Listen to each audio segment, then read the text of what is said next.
Hello प्यारे विद्यार्थियों, आज हम करने जा रहे हैं बीए भाग तीसरा के पाठ्यक्रम में निर्धारित कवि सूरदास जी की रचनाओं का सार।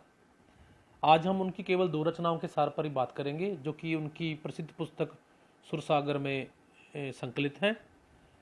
तो सर्वप्रथम हम आते हैं उनकी पहली रचना पर, जिसका नाम है विनय के पद।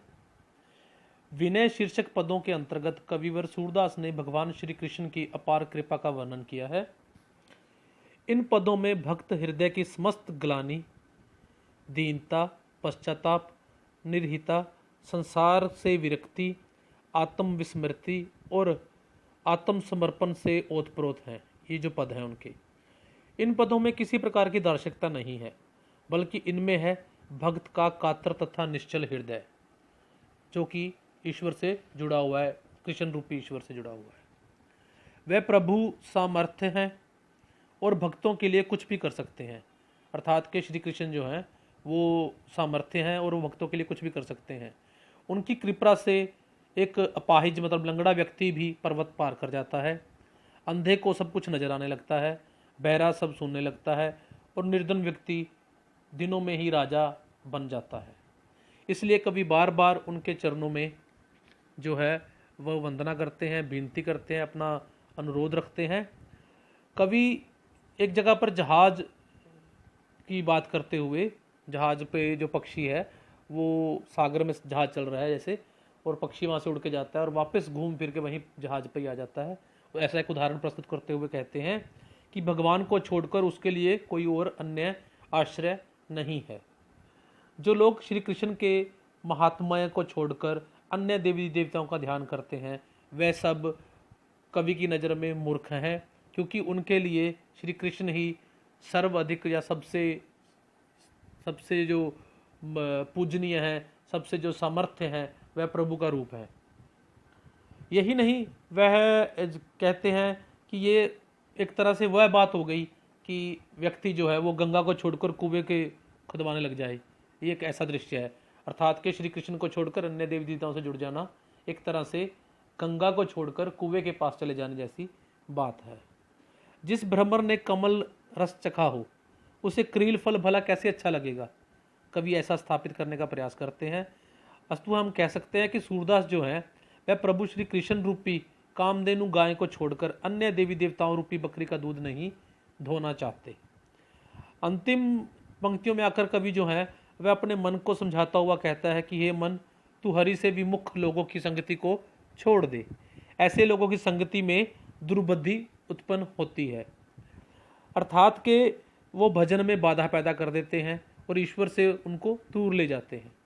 कवि सांप, कौवा, कुत्ता, वानर, हाथी आदि जीव जंतुओं का दृष्टांत देते हुए यह सिद्ध करने का प्रयास करते हैं कि यह सब अपने स्वभाव को नहीं छोड़ सकते। इसी प्रकार एक बुरा व्यक्ति भी अपना स्वभाव नहीं छोड़ सकता। पत्थर पर चलाया गया बाण उसे भेद नहीं सकता और काले कंबल पर कोई दूसरा या अन्य रंग नहीं चढ़ सकता। अतः वह हरि विमुख लोगों की संगति भी मानव के लिए लाभकारी स्वीकार नहीं करते। वह मानते हैं कि इससे मानव को हानि है। अंत में भक्त कवि सूरदास जी ने इच्छा व्यक्त की है कि मैं संसारिक मोह को त्याग कर वचन व कर्म से निरंतर प्रभु चरणों का ध्यान करूं, क्योंकि प्रभु की कृपा प्राप्त करने से यमराज भी कुछ नहीं कर सकता। भगवान का भजन करने वाला मन कभी किसी से भय नहीं मानता। अर्थात के जो सूरदास जी हैं वह इस जो आवागमन की जो बनी हुई है हमारी परंपरा है, जिसे हम परंपरा के रूप में स्वीकार करते हैं या जिसे हम कई लोगों से सुनते आ रहे हैं, उस बात को वो नकारते हैं। वो कहते हैं, नकारते इस अर्थ में है कि यदि हम ईश्वर के चरणों में लग जाएं तो ये आवागमन का चक्कर छूट जाता है। उनका कहने का तात्पर्य यहाँ पर ये है। तो ये हमारी पहली रचना थी विनय के पद। दूसरी हमारे पास जो है वो है बाल सुषमा। बाल सुषमा रचना भी जो है ये सुरसागर से ही ली गई है।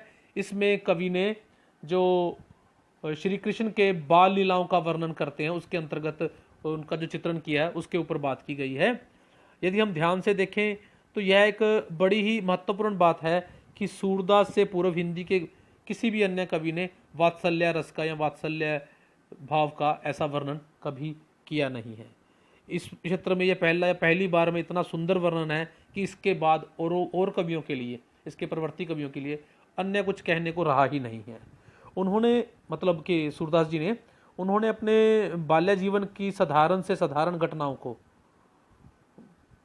और चेष्टाओं को अत्यंत ही मतलब कलात्मक ढंग से प्रस्तुत करने का प्रयास किया है और इसमें वो सफल भी रहे हैं। ये बहुत बड़ी बात है। हम इसको देखते हैं कि कवि बाल सुषमा के माध्यम से क्या कहना चाहते हैं। वह बालक श्री कृष्ण की अनुपम छवि एवं बाल क्रीड़ाओं का अत्यंत भावपूर्ण वर्णन करते हुए दिखाई देते हैं। बालक कृष्ण का चित्रण अंकित करते हुए कवि ने कहा है कि बालक के हाथ में मक्खन लिए हुए हैं। मतलब बालक कौन? श्री कृष्ण। श्री कृष्ण जो है वो अपने हाथ में एक मक्खन लिए हुए हैं तथा घुटनों के बल चल रहा है। आप देखो कि एक वह बच्चा है जो घुटनों पे चल रहा है, मतलब अभी पाँव पे खड़ा भी नहीं हुआ, उसकी अवस्था का चित्रण करते हुए वो ये बात कर रहे हैं। और साथ ही वो क्या कह रहे हैं कि उसका बदन धूल से सना हुआ है, धूल भरी हुई है। उसके सुंदर कपोल, चंचल नेत्र, माथे पर लटकती हुई लटाएं, गले में पहना हुआ कंठा अत्यंत शोभनीय है।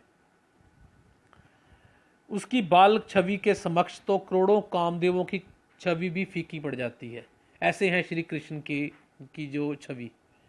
बालक श्री कृष्ण नंद के आंगन में क्रीड़ाएं करते हुए भक्तों के मन को आकृष्ट कर लेते हैं।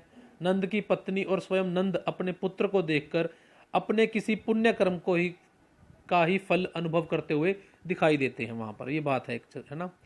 बालक कृष्ण कुछ बड़ा होकर ग्वालों के बच्चों के साथ मिलकर माखन चोरी करता है और पकड़े जाने पर जब गोपियां शिकायत करती हैं तो बहाना बनाने लगता है कि मैं तो बहुत छोटा हूँ। ये एक लीला का एक वर्णन है, ये भी एक तरह से है ना। इन सब ने मिलकर मेरे मुंह में माखन लगा दिया है। ये कृष्ण कह रहे हैं कि जब पकड़े जाते हैं कि मेरे मुंह पे माखन लगा दिया गया, मैंने ऐसा कुछ नहीं किया है ना। इस प्रकार बालक श्री कृष्ण ने अपनी बाल लीलाओं द्वारा अपनी भक्ति के प्रताप को प्रकट किया है। इसी प्रकार श्री कृष्ण के सौंदर्य का वर्णन करते हुए कवि सूरदास ने कहा है कि वह तो सुंदरता का साक्षात सागर है, उसे पार पा सकता मन बुद्धि के लिए कठिन है। मतलब वो उसे समझना गया तो वो मन बुद्धि के लिए नहीं है, वो तो समर्पण भाव से ही उसे पाया जा सकता है, उसे समझा जा सकता है। उसके सावले शरीर पर पीले रंग के वस्त्र लहरा रहे हैं, उसके चंचल नेत्र, कानों में पड़े कुंडल तथा उसके गले में पड़ी जो मोतियों की माला है, ऐसा लगता है कि मानो गंगा यमुना एक साथ बहने लगी हो। गोपियां प्रभु की सुंदरता को देखते हुए उसके प्रेम में लीन होकर हार जाती हैं। कवि के कहने का भाव है कि बालक श्री कृष्ण की सुषमा अपार एवं असीम है। वह कृष्ण की इस लीला को या कृष्ण के इस रूप के माध्यम से जहाँ गोपियों की मनों की अवस्था को भी दिखाते हैं, वहीं वह अपने भक्ति भाव को भी प्रकट करते हुए दिखाई देते हैं। धन्यवाद विद्यार्थियों, जल्दी मिलते हैं अन्य सवालों के साथ।